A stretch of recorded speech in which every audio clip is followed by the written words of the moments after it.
This episode is brought to you by LifeLock. Between two-factor authentication, strong passwords, and a VPN, you try to be in control of how your info is protected.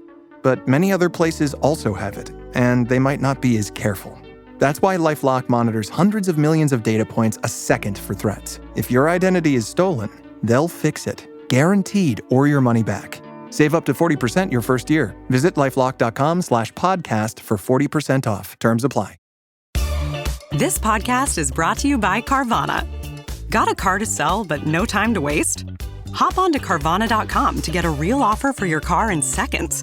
All you have to do is enter your license plate, answer a few quick questions, and if you accept the offer, Carvana will pay you as soon as you hand the keys over. They even offer same-day pickup in many cities.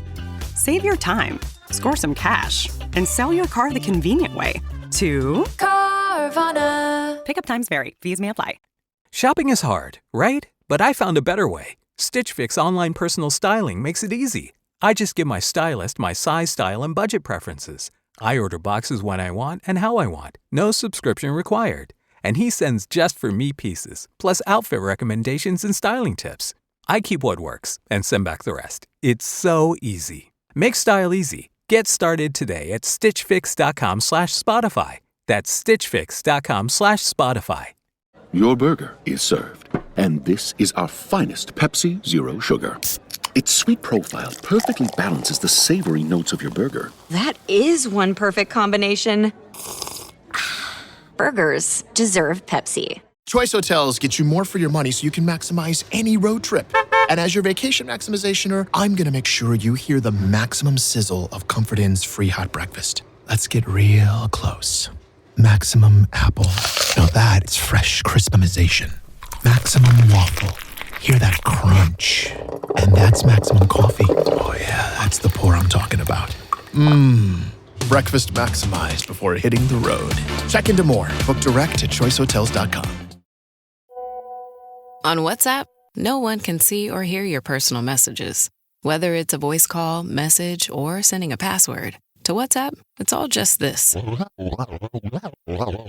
So whether you're sharing the streaming password in the family chat or trading those late-night voice messages that could basically become a podcast, your personal messages stay between you, your friends, and your family. No one else.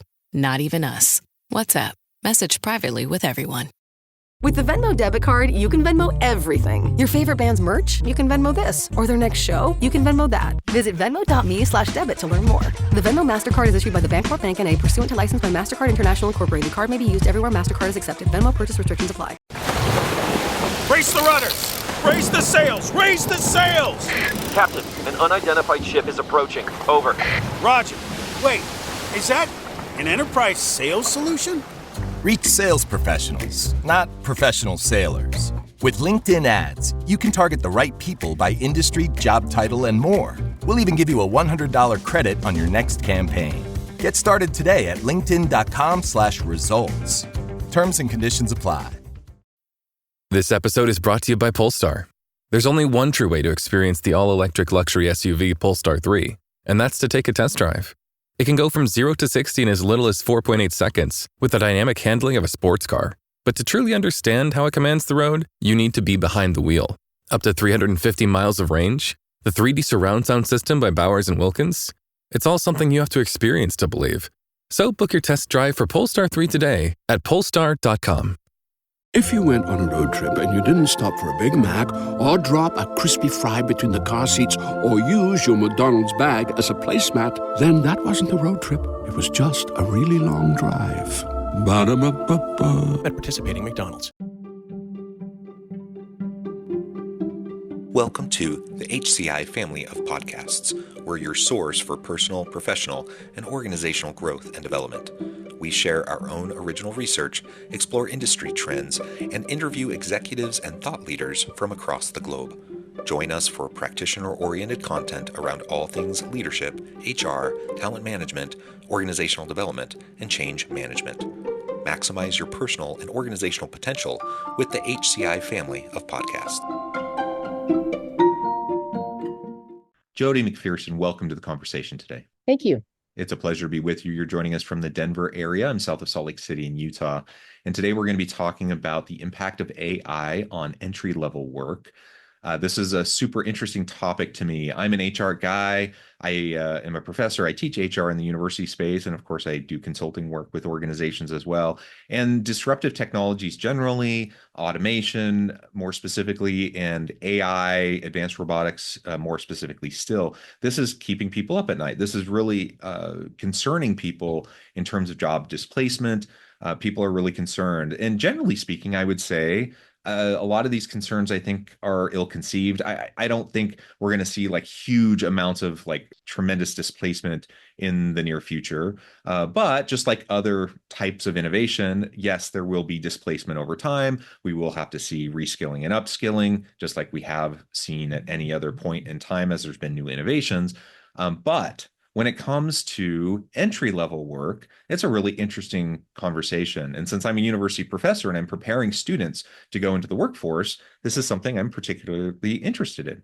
So I'm excited to have this conversation with you and to unpack this a little bit. As we get started, I wanted to share Jodi's bio with everybody. Jodi McPherson is a visionary and experienced leader in the EdTech and talent sourcing space with over 25 years of building and launching innovative SaaS business models.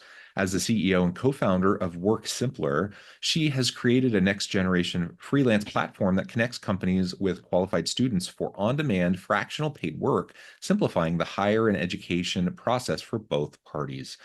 Running a business comes with a lot of what-ifs, but luckily there's a simple answer to them. Shopify. It's the commerce platform behind millions of businesses, including Thrive Cosmetics and Momofuku, and it'll help you with everything you need. From website design and marketing to boosting sales and expanding operations, Shopify can get the job done and make your dream a reality. Turn those what-ifs into... Sign up for your $1 per month trial at shopify.com/special offer.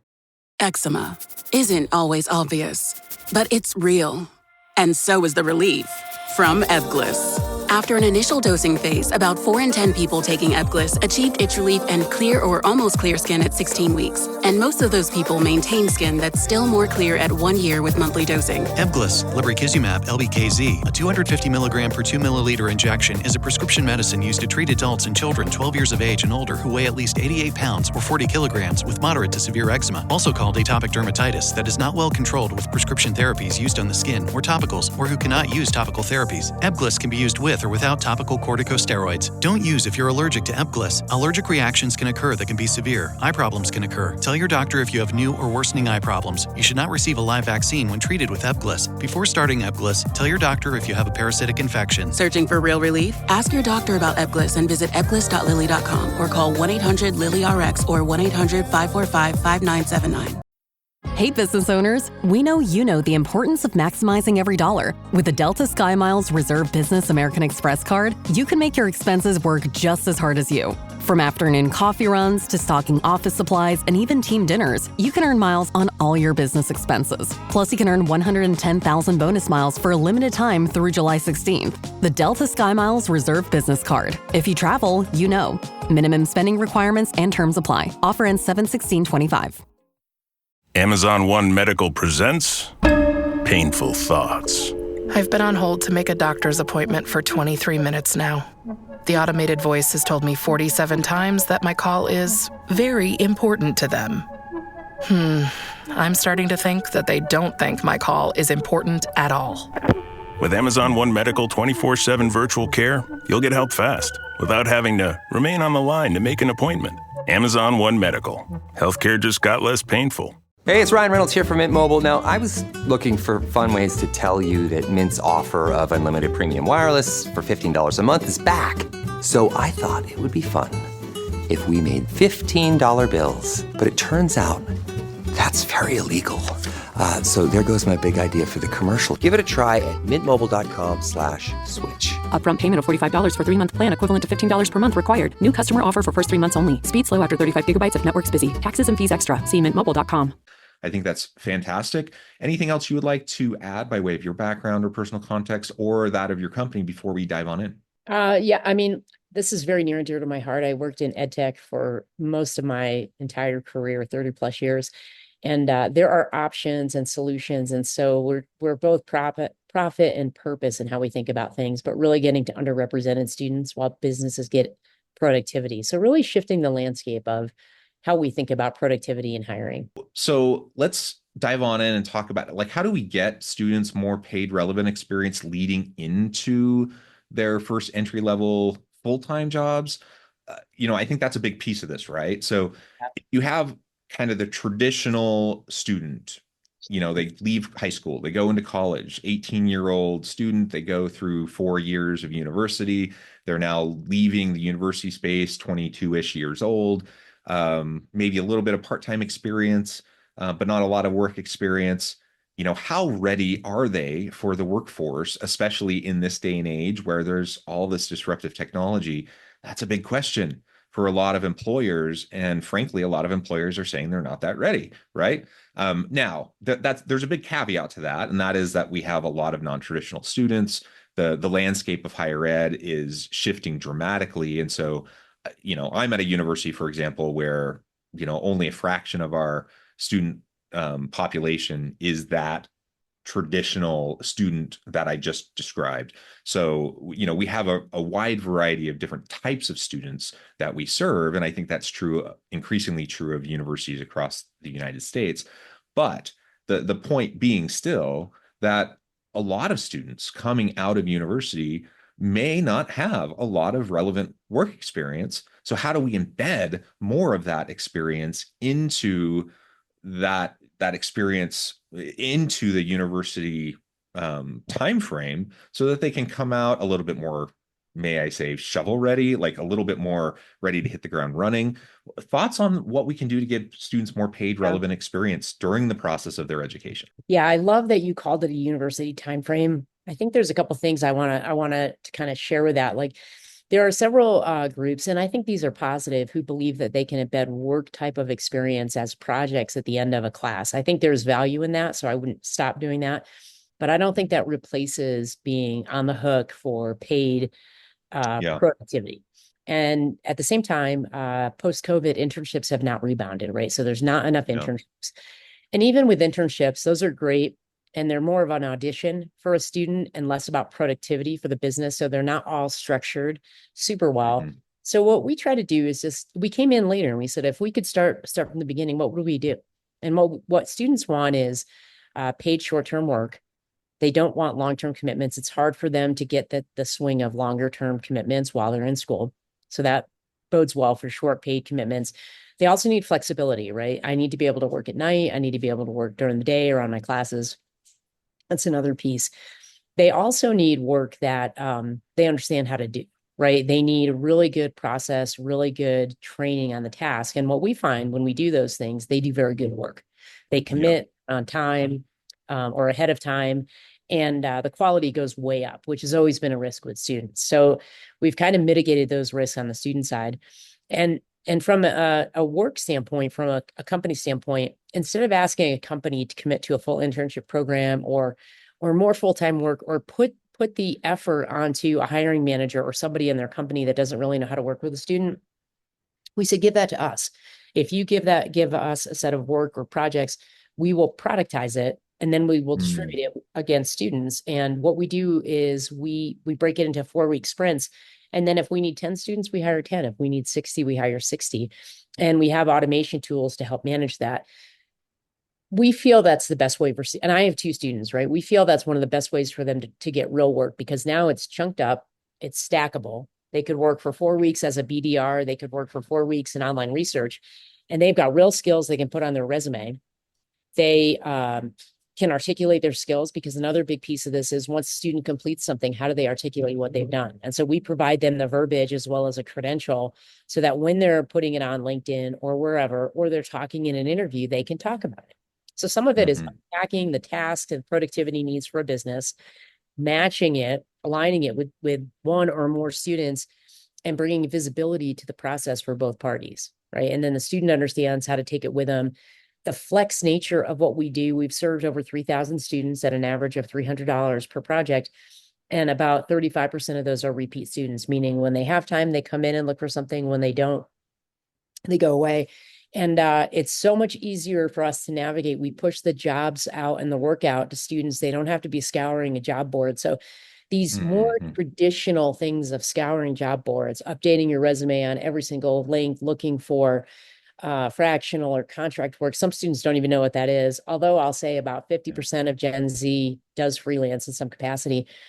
We just are trying to get rid of the risks and the traditional pieces that aren't working anymore, right? If you're a student and you want to get freelance work and you go to Upwork, I would say good luck, right? Upwork is wonderful, but it's also several 100,000 people, right? It's very difficult for a student to get that kind of experience. So we kind of look at ourselves like single AA ball, and that their full-time job is like, going to the major leagues in baseball, but they need the repetition and practice of these work experiences to see what they're good at, what they like, get paid, keep them in short chunks. 4 weeks makes it very doable that they can do it.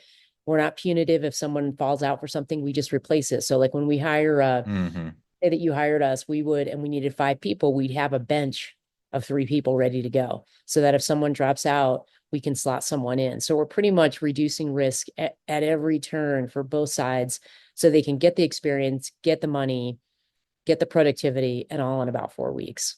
That's really cool. And it's interesting that you mentioned, platforms like Upwork. There are several platforms like that, right? And they're really cool. They're great platforms. And I've suggested them to students in the past. But like you said, they're so saturated. Like there's just so many people on them. And so especially for someone just starting out where you don't have any sort of track record, it can be hard to get those first clients, right? And so just getting your foot in the door, getting those first people, it can be really hard. Having something like what you're describing is really a safe space. It's a place to just get some experience. And like you said, you're mitigating those risks of working with students for organizations that want that freelance work. So sounds like a no-brainer. Excellent. Okay, so let's talk a little bit more too about the remote work aspect of all of this. So obviously with freelance work, remote is really, really important. Certainly freelance work can happen in non-remote kind of environments, and it has for forever, right? For decades. But in the remote world, with technology enhanced remote connectivity, it just increases the ability for us to really have anyone anywhere do freelance work for us. Can you talk us through that and really what you've seen post-COVID in relation to how organizations are connecting with freelancers? Yeah, it's interesting. I think that's one of the bigger risks now. Post-COVID, remote became very acceptable. I think, businesses, as you know, are looking at how do I get people back in the office. The thing about freelancing and remote is it requires a level of discipline on both parties to execute. And I think that's, again, another place where we try to mitigate risk, meaning you don't have the latitude and luxury of just going down the hall and talking to someone. So this adds a greater risk with freelancers who you don't know and don't know you, that are you getting what you want? How frequently do you check in? What do those check-ins look like? Are you seeing, work as it's progressing? And the short answer to many of that when we did our research is no, right? So it's kind of a hope for the best, not plan and proceduralize things for the best, because people are inexperienced with remote. Now, as people get more experienced, that's going to get better, but it's still a big risk. And so what we do by incorporating the process that we have is we try to bring great visibility to the students of what they're doing. We have automated check-ins. In any 4-week process, there might be 7 check-ins. And then we have weekly check-ins with the company. And in those check-ins, it's more than just a dashboard of progress. It's about how are things working, progress. Should we make a tweak? Should we employ a few more students on this to make sure we hit our deadline? And the thing I find with remote work is that productivity is the risk, because you've got a communication kind of breakdown on both sides.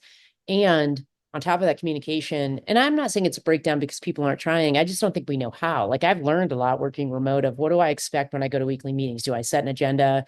How much time do I have? What do I expect the person who comes to the meeting to bring to the table versus just okay. And these are little nuances, but they can make or break you in a remote world. And if done well, you can really capitalize on remote work and flexible remote work, right? Where it's not even 9 to 5. It could be, I go to school, I'm going to do it 5 to 10 at night. no big deal if you've got the right kind of check-ins, the right type of project management approach. And but I think the risk is very high. And this is what I find people, myself included, when I was at Pearson, I misunderstood how risky it was. Like I thought I had the talent. Great, let's go. I'll just get it done. And getting it done may take 6 months, not 6 weeks, right? And I might need more than one person.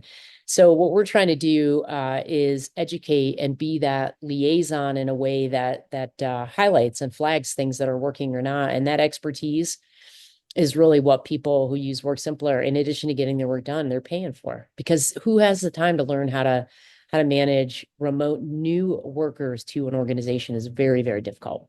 Not only are they new to remote work, but they're new to work, generally speaking, Correct. right? Yeah. So that's extra challenging. Okay, so let's talk more about this AI piece and specifically the impact of it on new entry level work and what you're doing, how that's impacting this, right? So the displacement piece, this is how I introduced the whole discussion today. Displacement is going to happen. We are going to replace certain types of routinized, repetitive work. In large part, I think that's just a good thing.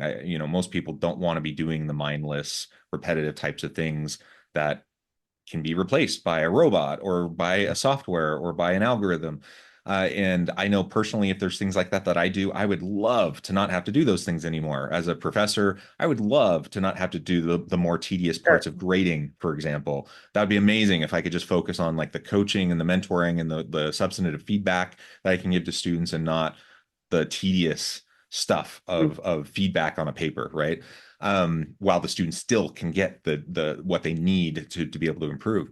And that's where things like AI are super, super helpful and go across any profession, any job, any task.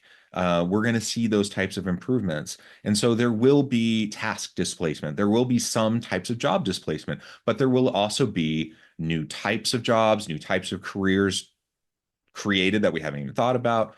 And all of this, I think, is super exciting. Okay, now talking about entry level, though, there are a lot of jobs that a lot of new college graduates would go into that involved a lot of those repetitive types of tasks that now are going to be done by AI or advanced softwares, deep machine learning types of stuff. So what does the world of work look like if a student coming out of university can't land those types of jobs anymore? We have a kind of a pretty strong point of view on AI. I think AI, much like the PC, is an evolutionary, kind of like the internet, kind of an evolutionary injection into our society, into work. And by that, I mean, it's going to have a profound effect. I think the thing that I've found is that some people think it's going to replace more than displace, if you will, things. And here's what we're finding. Eric, our COO, and I have several certifications in AI. We continue to dig into the AI landscape. There are pieces of entry-level jobs that could be done more effectively with AI, for sure. Yeah. That said, the talent has to understand how to leverage the AI tool, right? Let's use conversational AI as an example. There's so much that can be done with that in hiring, interviewing, HR tech, meetings, remote work, on and on, product requirements and so forth. There's so much. It still requires a human interaction to leverage it. And so what we're trying to do is kind of two things. We think of AI in two ways. Like, how will it augment what's currently happening in entry-level roles? So we literally have gone through job descriptions across industries and said, what if I start an entry level, what is going to be augmented by AI first? What's not going to be touched? And what skills do I need in order to accelerate that AI? Because as we know, if you put garbage into AI, you get garbage out. Like that is just, it's a universal truth pretty much for any kind of research. And so one of the big things has to do with prompt engineering, structurally setting up, AI with prompt engineering to give you the results that you want, having an ability to cross-check AI. I mean, AI can tell you where we've been and it can try to predict where we're going. But if we're using AI for organic list research, for example, or market research, there's a high risk of error. So we believe that AI can augment it with some organic and a human interaction. And could it save time? Yes. Could it add time? Yes. So what we're trying to do is help people understand the various aspects of entry-level work and actually break it down and say, this is where AI could really be helpful. And in that case, we even offer matching students and AI to solve certain problems, right? Getting people out of the traditional hiring methodology and staffing methodology. I mean, you're in HR, job descriptions are very old, very outdated, and there's a lot to be gained if we can figure out how to make entry-level work more palatable and to understand the skills. For example, problem formulation versus problem solving in an AI world is almost double, right? Understanding how to frame the problem for AI. And that's nowhere to be found in entry-level work. They assume they're going to give direction to someone to complete the work, but the reality is that person not only has to know AI, they have to know what problem they're formulating to give it the correct prompts and then do the refinement. So those nuances are not going to get solved overnight, and there's a great appetite for people to use it. And so what we're doing is we look at how can we be a part of that ecosystem, right? How can we help people advance their conversational AI to really save them time, to train their people, to train their staff, right? Because most people will not come in with AI training. I mean, I just read an article in Forbes, 2,000 new entries in the past 6 months to AI HR tools alone, right? Yeah. So there's a role to be played, and that's where we're going to lean on our training and our ability to proceduralize things just around entry-level work, right? Because like we call one of our big gap areas data manipulation, but that could be data cleansing. It could be data organizing from different sources into one. It could be data mining. It could be online research, right? It could be data research. There's all these things, and they're somewhat universal to verticals, but everybody needs data. Nobody wants their entry-level people to spend, 40 hours a day or 40 hours a week doing that. Could they spend 30 and have more time, analyzing the data? That would be ideal, or serving the data up for somebody to do the analysis. So I think it all sounds good, but the bottom line is we really have to be efficient in it. And anybody who, at least in the data component of entry-level work, it needs to be accurate. There is no, room for inaccuracy in that data. And AI is a little bit to a lot of a risk. And there's things that can be done in conjunction. So we like the HI, human intelligence, with AI intelligence. And what we do is break down the entry-level work. Now, this, as you know, the job descriptions and the jobs, while they've changed a lot, they probably in the entry level have not changed a whole lot. And that's something that we believe we can help. I mean, even if we generate lists, which we've done for a number of companies, for their salespeople, that changes the BDR role. Then they're now out hunting the same way, right? That could substantially save them 10 hours a week. That's a huge advantage, to be out there working on business versus hunting and trying to use, an AI tool that's giving you inaccurate information. So I think there's a lot of positive that will come, but I think that we have to be patient and understand, well, what kind of skills make an entry-level person efficient with AI. Yeah, absolutely. There's tons of risk with the accuracy piece. And I think sometimes people just really forget that. I mean, can it save you tons of time? Yes, but not if you get inaccurate information and then you spend more time trying to hunt down what's wrong or trying to fix what's wrong. Yeah, that's right. And I think there's been so many examples of that. And there's also been, like in the HR space, like you said, there's so many tools, and there's new tools, and there's new tools built upon large language models that come out weekly. It's hard to keep on top of them. Updates to the tools, right? I mean, updates to the tools, and there's a lot of bias built into these. So any of the HR tools, for example, like you utilize for selection, employee selection, it's a black box. I mean, so what's going in to training these models for how you're actually choosing employees going through the selection process? Yeah. And it's leading to lawsuits. Like, are you actually going about an unbiased process to choose people and to get the best possible employee for your organization?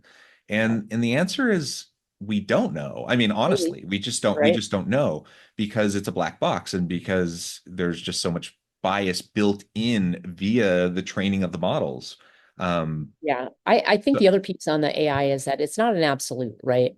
I think the people who say to me, it's definitely going to do this. And I'm like, okay, hold on a second, let's tease that out. And so we've just chosen to focus on two areas of entry level work: user research and data research, and becoming expertise in that, because we know everyone's going to need that.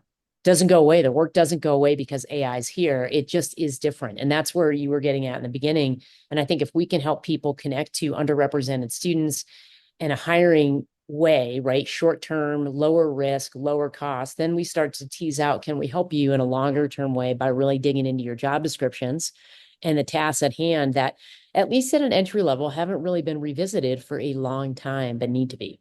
Well, this has just been a really fun conversation, Jodi. I know at the time I need to let you go. Before we wrap things up, I just wanted to give you a chance to share with the audience how they can connect with you, find out more about your work, your team, and then give us a final word on the topic for today. Yeah, thank you. Jodi, Jodi at WorkSimpler, WorkSimpler.net.com, and our website, worksimpler.com, to find us. A final word is I'm an AI fan, and but I'm also a fan of helping unpack what that really means for productivity. I think the biggest opportunity for us moving forward is productivity with short-term talent. I think that if we can figure that out in this world, we help businesses stay afloat.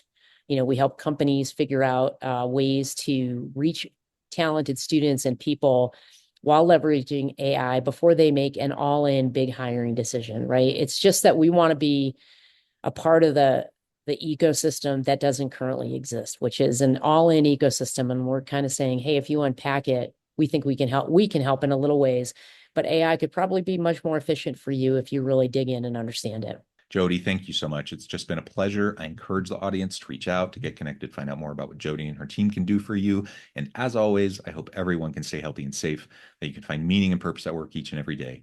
And I hope you all have a great week.